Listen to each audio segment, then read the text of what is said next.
একজন উগ্র ক্ষত্রিয় একজন ভদ্র চরিত্রের হয়ে থাকে।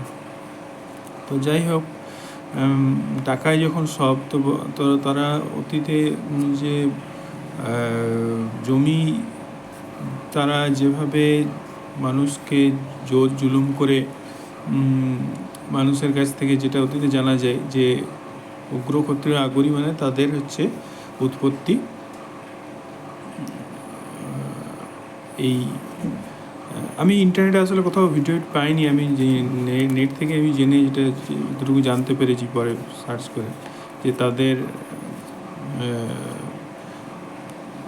পরিচয় হচ্ছে, বা আমি যেটা শুনেছি যে অ্যাকচুয়ালি অনেকেই যেমন বলে যে আগুরি আর বাউরি সমান, কিন্তু অ্যাকচুয়ালি তা নয়। আগুরি হচ্ছে বাউরিদের সম্মান আগুরিদের থেকেও বেশি, এবং তাদের ঐতিহ্য, তাদের সংস্কৃতি আগুরিদের থেকেও অনেক পুরনো। আগুরি জাতিটা ছিল না, এটা একটা নতুন শব্দ।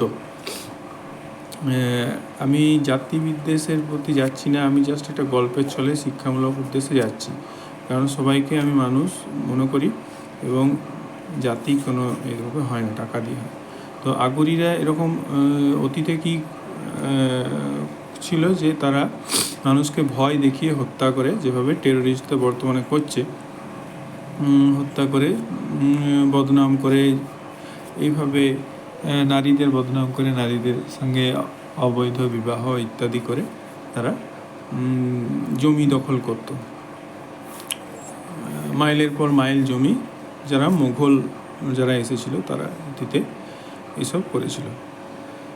এছাড়া অতীতে আরও অনেক কিছু ঘটনা হয়েছে, সেগুলো তো বলছি না।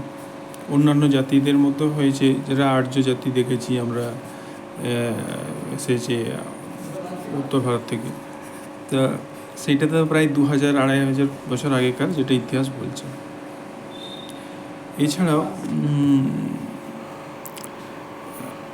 এই যে এরা সাধারণত এদের উৎপত্তি মানে মূলত মোঘল আমল থেকে এদের উৎপত্তি হয়। এরা হচ্ছে মোঘল আর ভারতীয়দের সংকরায়নের একটা প্রজাতি, এবং যারা বংশ পরম্পরায়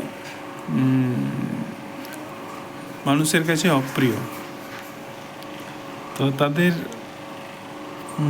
এটা সাধারণত বংশগত দোষ, এবং অনেক ভালো মানুষও আছে এদের মধ্যে, অনেক মহান ব্যক্তি আছে আমাদের ইতিহাস ঘাঁটলেও দেখতে পায়, এবং অনেক উচ্চপদস্থ পদেও তারা রয়েছে। কিন্তু বেশিরভাগ ক্ষেত্রে সাধারণত এইটাই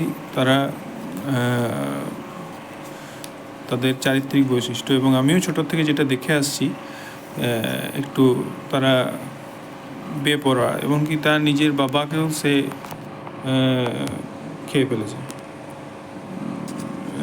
বাবার চাকরি সে করছে। একজন বাবা মারা যায় কখন? যখন সে তার পরিবারের প্রতি অসন্তুষ্ট হয়, তার সমাজের প্রতি অসন্তুষ্ট হয়, এবং বিভিন্ন কারণে, প্রধানত যখন সে জীবনে আনন্দ, যন্ত্রণা সব কিছু হারিয়ে ফেলে, তখন সে আত্মহত্যা করে। আমি জানি না এর পিছনে গল্প, আমি তখন খুবই ছোটো ছিলাম। আমি যখন দেখেছি তার বাবাকে মারা যেতে, তার বাবার মৃতদেহকেও আমি দেখেছি ছাদ থেকে। আমরা তখন প্রচুর লোক জড়ো হয়েছিল। ওর বাবা একজন স্কুল টিচার ছিলেন। তো তার এগুলো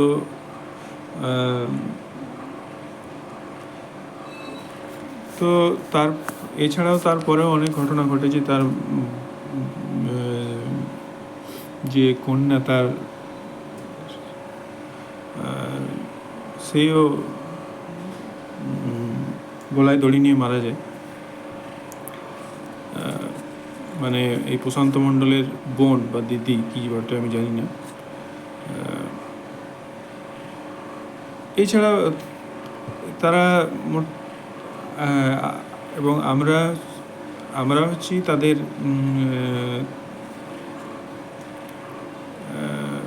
এভাবে আর ব্যক্তিগত কিছু ব্যাপারও আছে, যেগুলো বলছি না, যেটার জন্য আমরা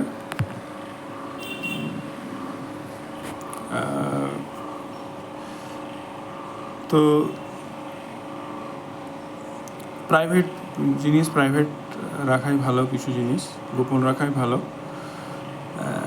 তো আমাদের সম্মান করা উচিত সবাইকে, সেই অতীতে যা ঘটেছে হিংসা ছড়ানো বা আমাদের সমাধানসূচক মনোভাব হওয়া উচিত। কিন্তু এই সমাধানসূচক মনোভাব নিয়ে একজন অন্যায়ের পর অন্যায় যদি করে যায়, সেটা কি কতটা সহ্য করার মতন, সেটা ব্যাপার। এবং সমাজে সামাজিক হিংসা এবং ব্যক্তিগত হিংসা, পারিবারিক হিংসা, এগুলো তো লেগেই রয়েছে। এবং রাস্তায় যে সোশ্যাল বুলি এবং ব্যক্তিগত আক্রমণ বা দলের, এখন তো অনেক দল হয়েছে, এখন জাতীয় দল আমাদের দুটি প্রধান রয়েছে, কয়েকটি রয়েছে, তৃণমূল কংগ্রেস জাতীয় দল, বিজেপি জাতীয় দল এবং অন্যান্য যে দলগুলি রয়েছে জাতীয় দল, এবং তারা আঞ্চলিক দলের সঙ্গে মিলে জাতীয় দল করছে। তো আমি বক্তব্য হচ্ছে, এখন তো অনেক দলই রয়েছে, সেই দলগুলি শাসন কার্য এবং মানুষকে পরিচালনা শিচর ফিল্ডে তারা কাজ করছে, তারা সমাজ সেবা করছে, সমাজ চালাচ্ছে, সমাজ চালানোয় একটা বড় ভূমিকা রেখেছে এবং এটা অত্যন্ত গুরুত্বপূর্ণ একটা ভূমিকা কাজ।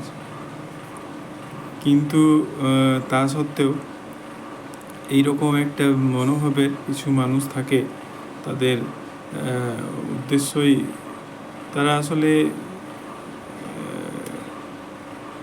করুণ পরিস্থিতির শিকার, ব্যক্তিগত, তারাও হয়তো কোনো হিংসার শিকার বা সামাজিক হিংসার শিকার, বা তারাও হয়তো কিছু সমস্যায় পড়ে করছে,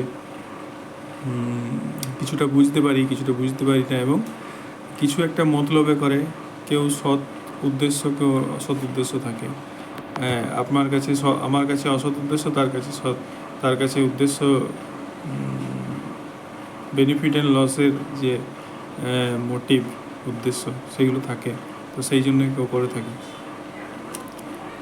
তো দেবব্রত দাস, তো তার একটা তো ব্যক্তিগত আছে এবং তার দলের লোকজন, তাদের দোকানদার পার্টির সব লোক, তারা এইসবই, তারা ব্যবসায়ের সাথে এইসবও কাজ করে থাকে।